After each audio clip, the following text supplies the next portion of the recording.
And welcome everyone to our walk today.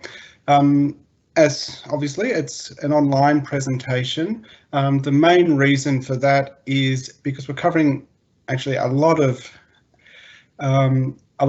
places around South Melbourne, and in fact too many that would be able to fit inside a physical walk. So that's the main reason for it being online, but we do have quite a few visuals to show.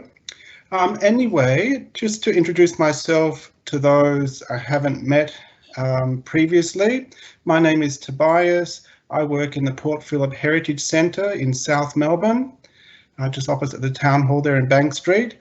We're currently closed at the moment. The Heritage Centre is closed to the public at the moment, but we're hoping to reopen again in the coming month or two, hopefully. So we are open though for phone inquiries and also email inquiries if you did want to send anything through, but hopefully we do get a chance to see you again in person very soon. So on behalf of the City of Port Phillip, I would like to respectfully acknowledge the Yalukit Willem clan of the Boonwurrung Nation and the traditional owners of the other lands on which we are located today. So I'd like to pay my respect to the elders, both past and present, and acknowledge and uphold their continuing relationship to this land. So to start with, the spirit of South Melbourne extends as far back as South Melbourne's history, or the history of Emerald Hill. So just to give a visual, we have this terrific old map from the 1850s.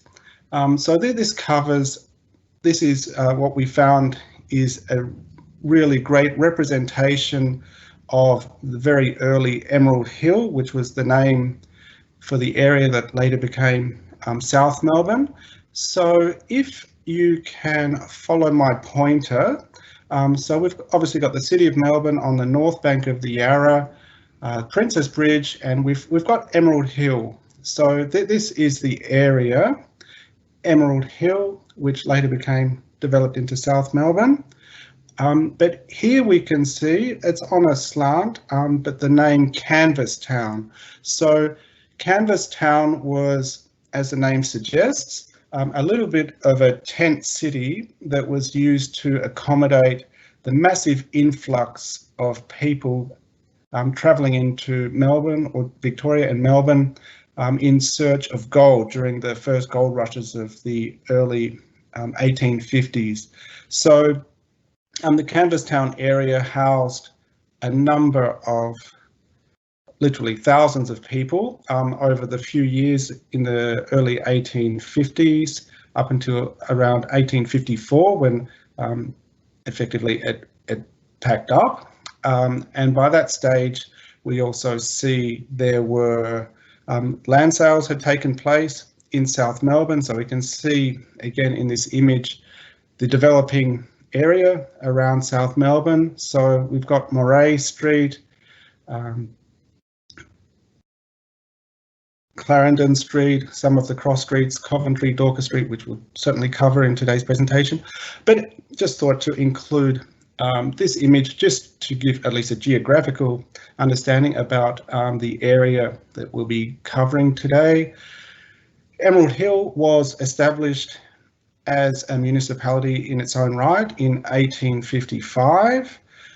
It later became a town, and it was in the 1880s, after the town hall was built in South Melbourne, that it actually was renamed as South Melbourne. So, and just we also have an image here of Canvas Town, just to show you what the conditions were, and you can see in the background the river and a representation of Prince's Bridge. So we can also see obviously accommodation here, but we can see also supply. So there's stores there, there's butchers and the like. Unfortunately, one thing that we don't see in this image, not to say they weren't there, but was the presence of clergymen. So in particular, the Wesleyan and the Church of England. They actually conducted, both of the different churches, they actually conducted services here in Canvas Town, and it was the Church of England also established a school. So again, for those few short years that Canvas Town existed, there was church services going on as well as the school there. So part of the reason was it was difficult for the people living in this temporary accommodation to travel all the way over the river. Apparently it was Prince's Bridge, the very earliest Prince's Bridge, was not what we know today as the solid bluestone bridge it was. It was apparently quite flimsy, so quite difficult. So the churches had chosen to establish themselves in South Melbourne. And so I'm just backtracking a little bit. I thought to mention here the last couple of images, they've come from the State Library. So I just wanted to mention that the visuals in today's presentation, and I've used primarily images from the Port Phillip City collection. So unless otherwise noted, the images from the city of Port Phillip City collection or otherwise my own. But here we've got the State Library images, the map and the early Canvas Town picture. So we're going to start from Prince's, or just quite literally down the road from Prince's Bridge on City Road. So another thing to mention is that, as we saw in the map, that area, the municipal area of south of Emerald Hill, South Melbourne, actually extended all the way to the river. And actually the Yarra was the divider, if you like, between the city of South Melbourne, the town of Emerald Hill previously, and the city of Melbourne. So, and this was the case up until the early 1990s, when we saw the development of South Bank. And this is the first church we're going to be looking at.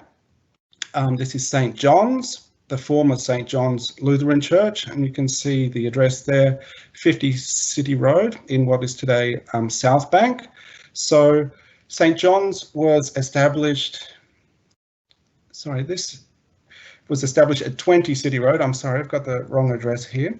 20 City Road. So the congregation had established itself in the late 19th century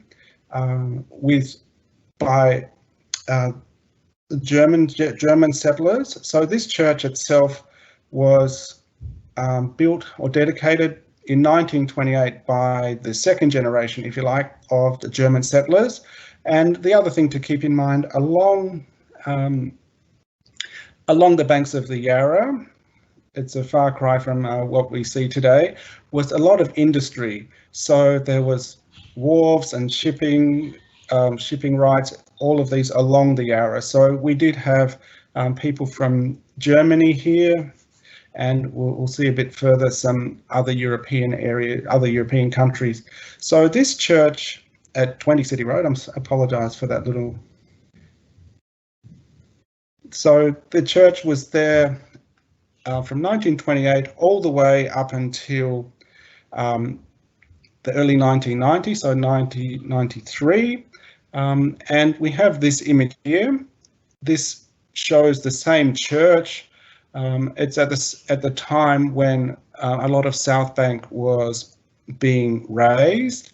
So this is perhaps one of the last photographs of the original St. John's Lutheran Church before it was raised, but it was rebuilt, not in its original form, but another church was dedicated shortly after the South Bank project, or the South Bank area was completed. So this is what we have now. So 20 City Road.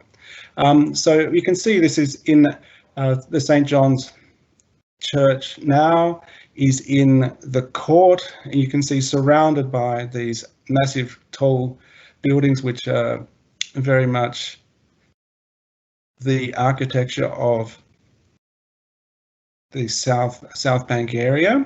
So you can see the one place of worship still there. So, and it's still quite well attended, and it's a little oasis in the middle of all of these busy, bustling, the South Bank area. And if we were to go just a bit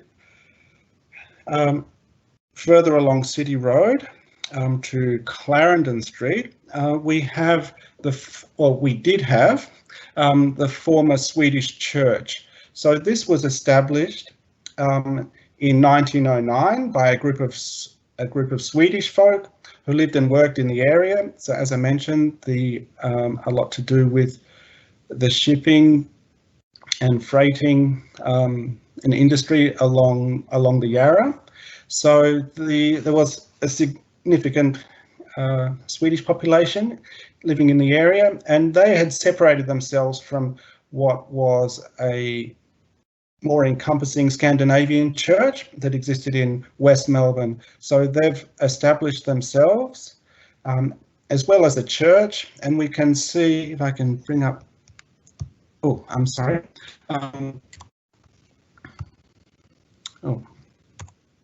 So just getting the pointer back. So we can see the title here, on the front of the church facing Clarendon Street, Svenska kyrkan. So I can't say I know Swedish at all, but this is just spells out that it's a Swedish church there. So as well as a church, it was also served as an ethnic club as well as a mission to seamen, offering support to the Swedish people who are living in the area around Melbourne as well. So this church was operational all the way up until 1954, when it relocated to Toorak, where it still operates to this day. And after that time, so after 1954, the church was adopted by the Estonian Christians and Lutherans, who utilised the church building, the space there, until 1973, when it was demolished. And at that stage, a new office building, a new office factory was constructed on the site. And more recently, in 2017, so just a few years ago, the site was demolished again, and it has been earmarked. And this is an aerial photograph of the area just to show you where we are, and we can see the Crown buildings, or at least the Crown Hotel buildings. So yes, in red, the former Swedish church site along Clarendon Street. So this has been was going to be the site of development of high-rise made by the Hyatt Group, and so it's projected that it will have over 200 rooms and rise up 33 stories. So, and that site has been vacant, so I'm sure the progress will happen soon enough, but in the meantime, we don't actually have very much of a little reminder. Again, it's another of those churches just dwarfed by the large buildings, the tall buildings that we have seen pop up throughout South Bank. And just the other side of City Road, Clarendon Street, just off Clarendon Street, we have the Bethany International Church. Wasn't actually able to find out very much about this, but as we can see, it looks like a very contemporary building, and I'm not completely sure if it was purpose-built by the church or if they've just simply moved into an existing office space. That's certainly the way it looks. And as much as I could tell, the International Church has a large Indonesian congregation. So I know it seems a lot of the services are conducted in Indonesian, so it's one of the relatively new churches. Along with the next place we'll stop is Planet Shakers. So just on City Road, they're at 400 City Road. The Planet Shakers have been on this site since 2015, and this, from what I understand, again, it's a new, and I would dare call them independent church. They don't seem to have any ties to any particular denomination, and it also seems as though music and performance is an integral part of their services and their church, the way they conduct their church services. So at this site, where the Planet Shakers have their services, is on the site of the former Johns and Waygood factory. So Johns and Waygood were, you can see here from the photograph, they were an engineering company. So a lot of produced a lot of materials for construction, especially throughout Melbourne as it's booming, and especially within the city and the large office buildings and the like that we saw developing through the 20th century. So that's John and Waygoods, and we can't necessarily see from this photograph. This is the frontage along Cecil Street.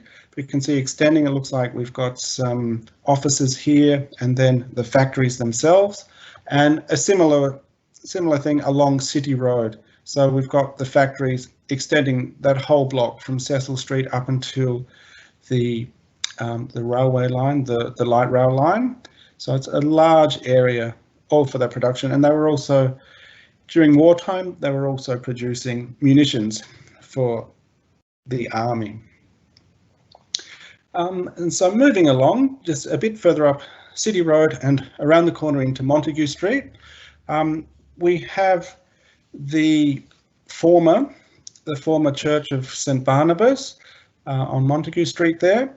So the church, the Anglican Church here, was established in Montague in 1886, and this is actually a rare sketch. It was actually difficult to find any visual representation of this particular church, but we can see it's classical Gothic elements throughout the church, and the very tall spire raising up at the front there. So the church, and we can't necessarily see it from this picture, the sketch here, but it also did have a school at the rear. So as I understand, this was the frontage along Montague Street, and along the side of, it was on the corner of Thistlethwaite Street, which is still there. There was a church, a school behind this existing church, and we'll see that that was the case with a lot of the churches in the area. So the church as well as the school, up until, and the schools were before the introduction of the national schooling system, so it was quite common for people to send their children to the church schools. So this is, anyway, the first example that we'll see of that. Anyway, so St. Barnabas was demolished in 1967 to make way for development, especially industrial development in the area. And this is a photograph of what exists now on the site. So you can see the area of Montague is developing again. You can see even in this photograph some high-rise spotting up around in the Montague area, and it's just curious. We don't have quite the same grandeur in the Wilson's storage building as we did the old classic church there, St. Barnabas. So from here we're moving on to the other side of City Road to Dorcas Street in South Melbourne. So this is a former Church of Christ. They're on Dorcas Street, number 408. So this was on the corner of Dorcas and Ifla Street. Was built in 1883, but this is the original church house that we can see here. So that was, unfortunately, it was burnt down in 1962. It was rebuilt as a cream brick, more contemporary, more modern church. But that was also ultimately demolished to make way for residential buildings along Dorcas Street. So, and I'll just mention, as we've just made our way to Dorcas Street, we've actually got a long line of ecclesiastical buildings, pretty much the whole length of Dorcas Street. So the next we have here is St. Peter and Paul's Catholic Church, so 377 Dorcas Street on the corner of Montague Street. So Peter and Paul's, they claim to be the first suburban church in Victoria, and this is true in the sense that the earliest church services started here on the site. So they were conducted in a tent, well and truly before the substantial bluestone church was built. So that was 1854. The first services were conducted by Father John Aloysius O'Connell. So the bluestone church that we can see there, that was completed in stages, and it was finally complete in 1872. And in this photograph, we can also see beside the church building, there is, I'll try and get the pointer up again. Sorry. Yeah, so we have another building on the site, and this was St. Joseph's Technical School.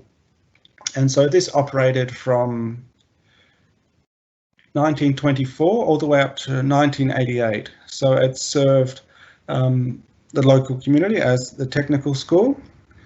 And now it houses a coffee shop, which interestingly is called Pietro e Paolo. So I think a play on the name St. Peter and Paul's.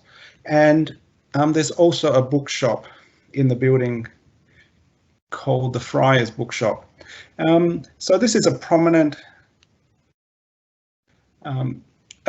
landmark in South Melbourne, and obviously it's also a popular church. And perhaps one of the most notable figures we had was the larrikin priest, Father Bob Maguire. So he was the parish priest here from 1973 until his retirement, which I think was forced. Not that he wanted to necessarily disappear. In 2012, he retired from his priesthood at St. Peter's and Paul's. But as I think many of us are aware, he's established the Father Bob Foundation, which still continues to do a lot of social services in and around South Melbourne. So moving up further along Dorcas Street, we've got, this is on the other side of the train line, the light rail line. We've got the former Presbyterian Church, which is now the Southport Uniting Church. So the church itself, again, we can see from this early print, lithograph. So we can see that was also constructed using the bluestone material. So this is an indication of the older buildings within the area. So 1860, it was first constructed, and it has had additions made over. The most significant were in 1867. One of the other notable features of the church is its organ. So this is a Fincham and Hobday organ, which was constructed locally in Richmond, and it's apparently one of only a couple of surviving examples of this particular organ. And so this was, it was built or installed at least in 1891, and it's still functional, so 130 years on. So it's still intact, and it still plays during the church services. And just while we're on this slide here, and we've also got a reference to the Organ Historical Trust of Australia. It's curious that a number of churches, even those that are no longer in existence, so for instance St. Barnabas and some of the other churches that we'll see, they all did for the most part have organs.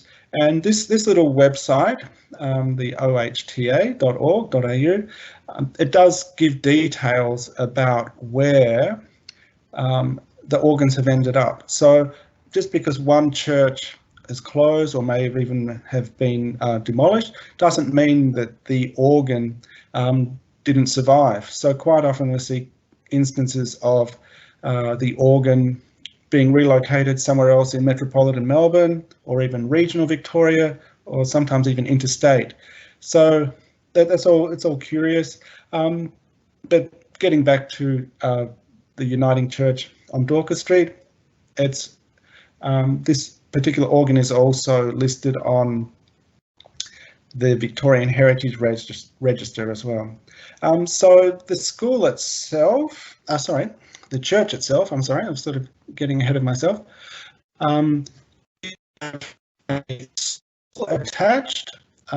This is a photograph, or a recent photograph of the church site.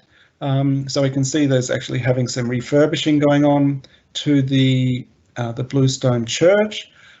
We can also see this very contemporary building at the front. This is the offices of the Southport Uniting Church.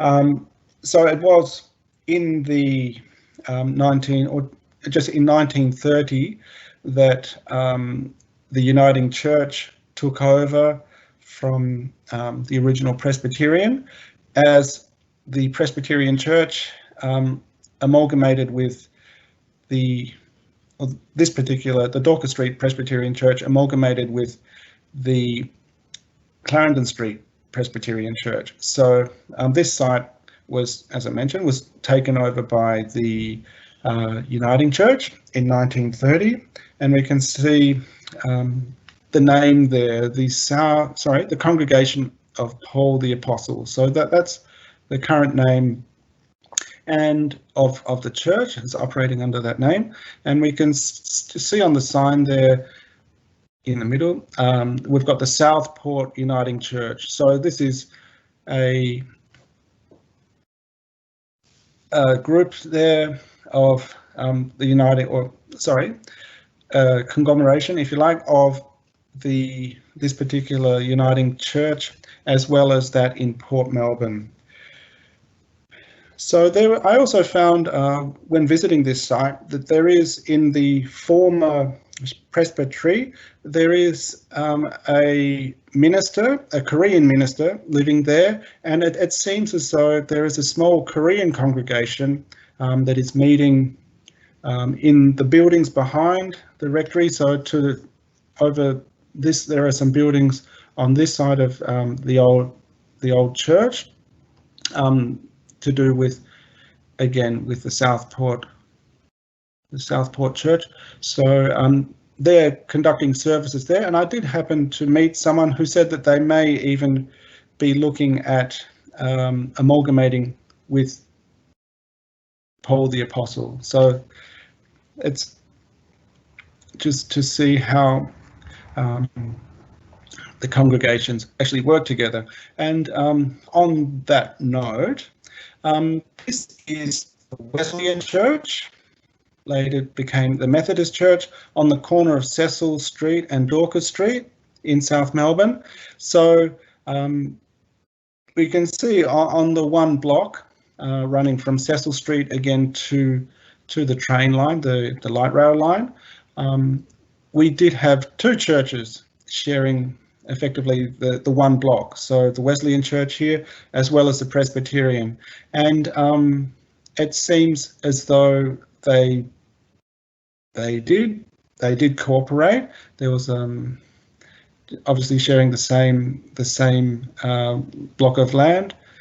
So it was actually good. That's something that's come out in the history of the South Melbourne, the churches around South Melbourne, was that there was some camaraderie, if you'd like to use that word, between the churches, and not a lot of ill feeling between them. Just the fact that they could live and operate, conduct their services side by side, was an indication of this.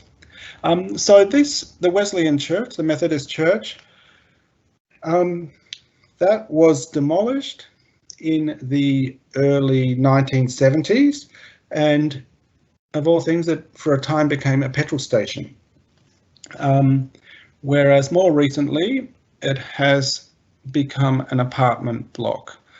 So this is the corner of Cecil and Dorcas and the current lot of townhouses that occupy the site. So at 250 Dorcas Street, we have the Baptist Church. We can see from this image from our collection, the church, the Baptist Church itself, was erected or constructed in 1877. So there was an earlier church, and we'll touch on that just at the end of the presentation. So there was an earlier church on Howie Crescent that was a wooden church, and so actually I think pretty much all of the churches we're looking at today did start out as temporary venues. If they were, at the very early times, the tent systems where the services were being conducted from, or otherwise temporary wooden structures, or even when the church, quite often the case, when the churches didn't necessarily have the funds or the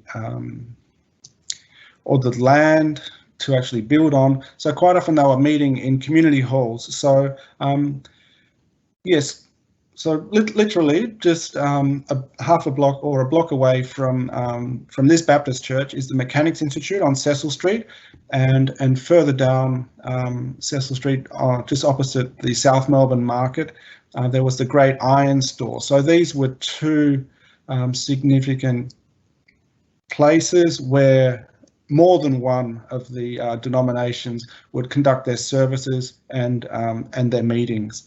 So getting back to the Baptist Church here, so in 1877, this was the first substantial Baptist church built in the area.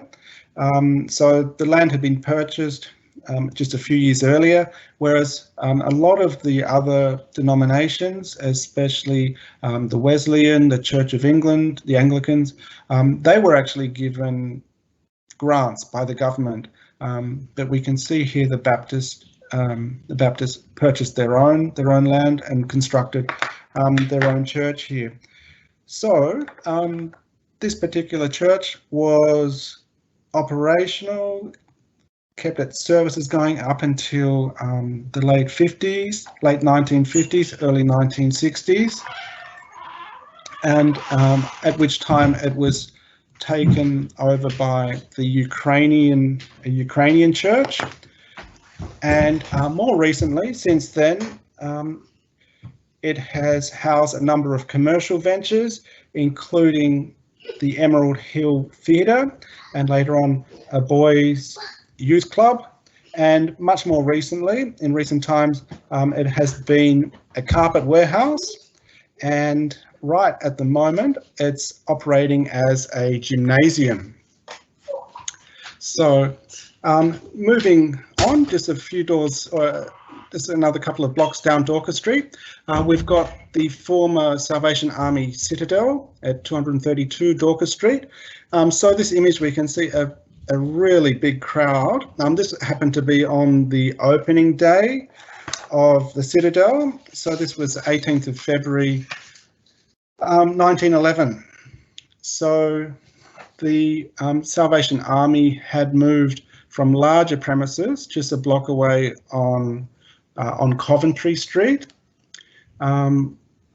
So they had been housed earlier on in the Academy of Music Hall, and they moved to this site again, 1911. So this is well and truly within the vicinity of the administration part of South Melbourne, just behind the town hall there. And so it operated up until the mid-1970s. And even though it's no longer functional as a church, it still serves as a terrific example of Edwardian architecture, especially public architecture, and the building itself does remain very much intact. Quite literally, diagonally opposite the Citadel, we had the former Presbyterian Church, so on the corner of Clarendon Street and Dorcas Street. So this was constructed quite early in 1864, and again we can see, at least along the sides of the church building, we can see some more of the bluestone that's very representative of the early buildings in the area. So this was 1864, and we can see in the style these incredible Greek columns, so noted as a Greek revival church building, especially that facade facing onto Clarendon Street. Unfortunately, the church itself was demolished around 1909, when this part of Clarendon Street became, or gave way to much more commercial buildings. So along Dorcas Street, on either side of Clarendon Street. So this was one of the casualties of that development. But at the same time, when this Presbyterian church was demolished, a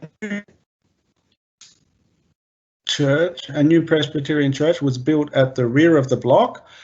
So we can see here at 221 Dorcas Street. So that's facing onto Dorcas Street. So we did mention earlier, or just when we were speaking about the Bluestone Presbyterian Church, how they amalgamated. So it was in 1930 that the Dorcas Street Presbyterian amalgamated with even though it's not strictly speaking on Clarendon Street. So it was the amalgamation of the two churches, which we saw in this building at 221 Dorcas Street. So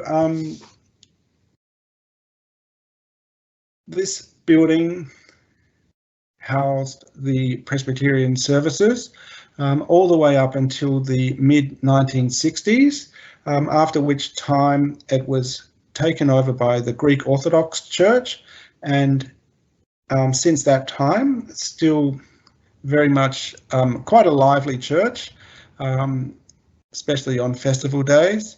But we can see, yes, so for the last 60 odd years, it's been operating or servicing the community, the Greek community especially, as Saint Eustathios, if I've got the pronunciation right, I'm sorry. So the Greek Orthodox Church. And directly opposite, on the other side of Dorcas Street, we have St. Luke's Anglican Church, which is noted as being, and we can see again, the bluestone characteristic of the very early buildings in South Melbourne. So this is, St Luke's is actually acknowledged as being one of the oldest buildings in South Melbourne, as it was constructed in 1857, and it also has, we've only got the Dorcas Street frontage here, but it does have a cruciform design, so like a cross, and some of it also has extensions. We can see at the rear there is a vicarage there, and that was designed by Charles Webb, who was the architect of the South Melbourne Town Hall in the late 1870s, as well as the Dorcas Street Primary School, and other significant, as well as other significant buildings throughout Melbourne, such as the Melbourne Grammar School and the early Alfred Hospital. So it's unfortunate that this charming little church, St Luke's, it's almost been dwarfed, overshadowed by all the development that's happening around. So along Clarendon Street, we've got the very commercial areas of high rises covering all around. So all of these things take away from the grandeur of the lovely St Luke's Church. And another thing that did come up, it's not so evident from this particular photograph, but just to see where the church is, if you were to visit there, you'll see it's actually on much higher ground than the rest of the street. So it's just to show how if you want to say, the topography has actually changed throughout South Melbourne. So this, the church is sitting where it did originally, and we can see really everything else in the area is much, much lower. So from St Luke's, we're taking a little bit of a jump across Kings Way, all the way up to the far end of Dorcas Street. And this is the First Church of Christ the Scientist on the corner of St Kilda Road. So this was the first church of the Christian Science movement, religion in Victoria. And we can see again, just like we did with the Presbyterian Church on Clarendon Street, the use of these Neo-Grecan elements, especially with the columns, the pillars on the street frontage. And this type of design was very popular, especially in England around this time, which is 1920, that the church was itself constructed. And also we see it looks like a small little house, just trying to find my pointer, but just to be the right of the building, we can see a small little house, but that has actually been, that little house is not standing anymore, but it has actually been converted into a reading room for the Church of Christ, the Scientist reading room. So it's still just like a lot of the ecclesiastic buildings in the area. It's very much in its original condition and has been very well maintained over the last 100 years or so. And now heading back towards the heart of South Melbourne, back along Park Street, we've got the former Our Lady's Church. This was constructed in 1928, and it was referred to as a chapel of ease, as it was a lot easier for the congregation, the church members living in this part of South Melbourne, closer to Kings Way, which was Hannah Street earlier on, up until the 1960s. So it was a lot easier for those folk to travel or find their way down to Park Street for their services, rather than travelling all the way up to St. Peter and Paul's, up over the hill, if you like, in Dorcas Street and Montague Street. So it's a lot smaller, obviously, with St. Peter's and Paul's being the preeminent Roman Catholic Church in South Melbourne.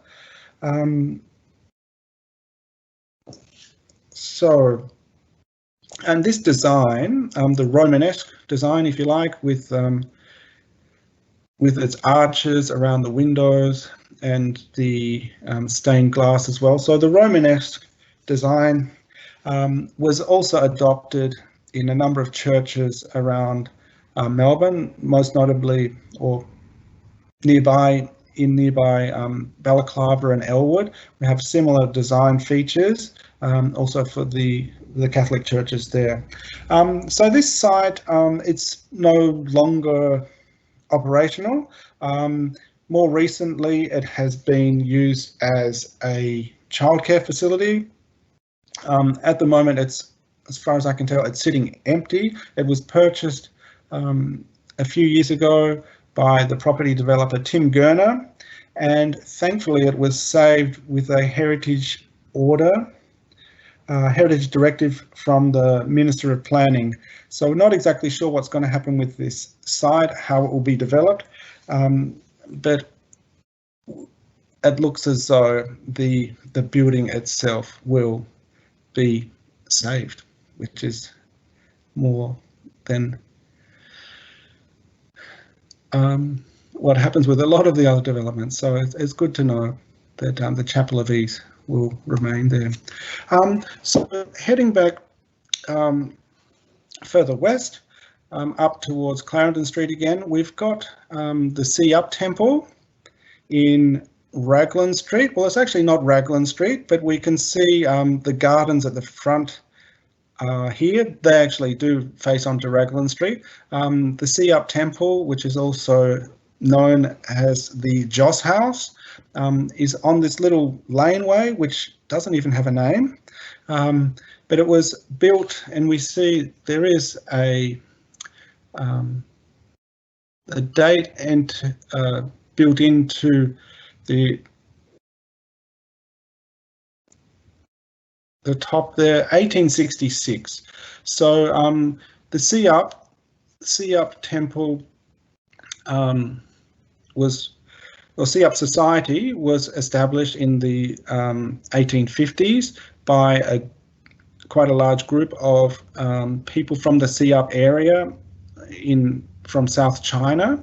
So they established the society, which looked after the many people from that area, the southern China, and the area of southern China that actually came out to the goldfields. And it was also as a result of the fortunes that some of them came across that the temple was actually built.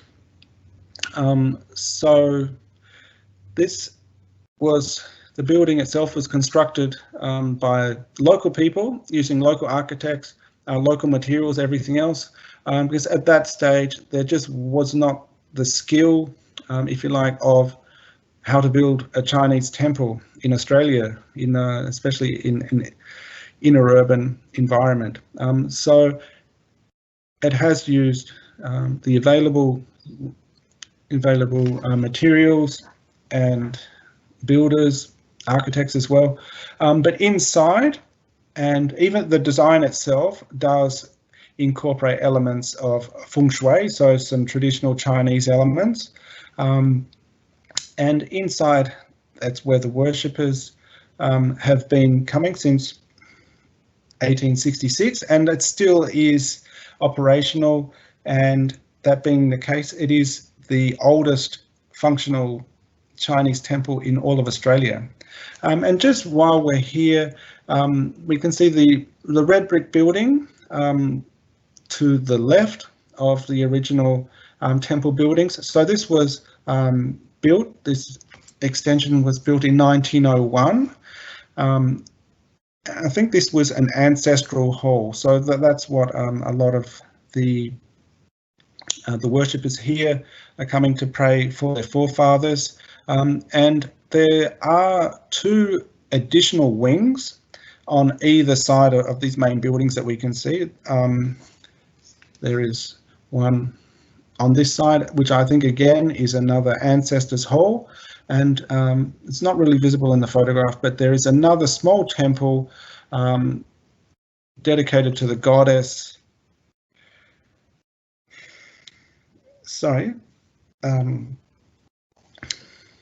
The Kuan Yin, the goddess of fortune. So this has also appealed to. We still get worshippers coming from all around Melbourne, especially from different parts of China and different parts of wherever the Chinese have landed, the diaspora. So from all around, so still functional. And just stepping back from the buildings, we have this lovely sea-up gardens. So this was donated or granted by the city of South Melbourne in the late 1970s.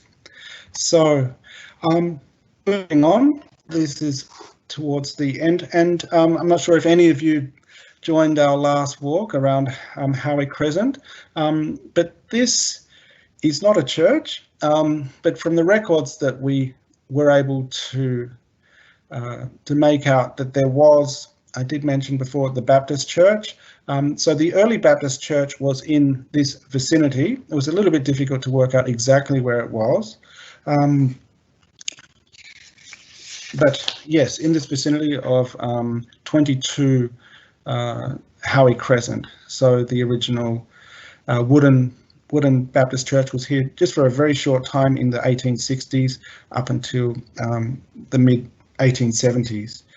So the more prominent, the most prominent churches on Howie Crescent, and this is where we'll be finishing up today, where we finished our last walk as well. On Howie Crescent are the Congregational Church and the Church Hall. So we can see the smaller of the churches. This was actually the original church. So the church, at the Congregational Church, which was otherwise known as the Independent Church, was established in South Melbourne in 1859, and as I mentioned, like a lot of the other denominations, they had meetings in the Mechanics Institute and other spaces around the area. But it wasn't until 1865 they also did have a small wooden church on the site. This site on Howie Crescent, which again they purchased. The congregation purchased themselves rather than accepting a grant from the government. So this building, the original Congregation Church, was actually constructed in 1868, and as we can see in different parts of Melbourne, or really everywhere around the world, there was a time when the little church just became a bit too small for the congregation itself. So this, yes, as I mentioned, the smaller of these churches was built in 1868, and then within a few years, the necessity came to build a larger church, and so that's where we have the second of the congregation churches constructed in it was dedicated in 1874, and it actually dedicated by Frederick Thomas Sargood, who was a member of the Legislative Council and also the builder of the Ripponlea Estate. So these the second of the church buildings, that became the focus of the congregation church, whereas the smaller one, it was utilised as a church hall. So it seems that these churches were operating up until the mid-20th century, and after that time they had a variety of uses. Even for a short time it was the Postmaster General, and later on telecom. They used at least the larger of the former churches as their offices, whereas now they are purely residential. And while the exteriors, while the outsides of the churches have been kept very well intact, apparently there has been a lot of changes internally. But these are, yes, some significant significant buildings, prominent buildings on Howie Crescent. And as I mentioned, that will be the last stop today. So we've covered a number of churches from different parts of South Melbourne. Hopefully you enjoyed the presentation,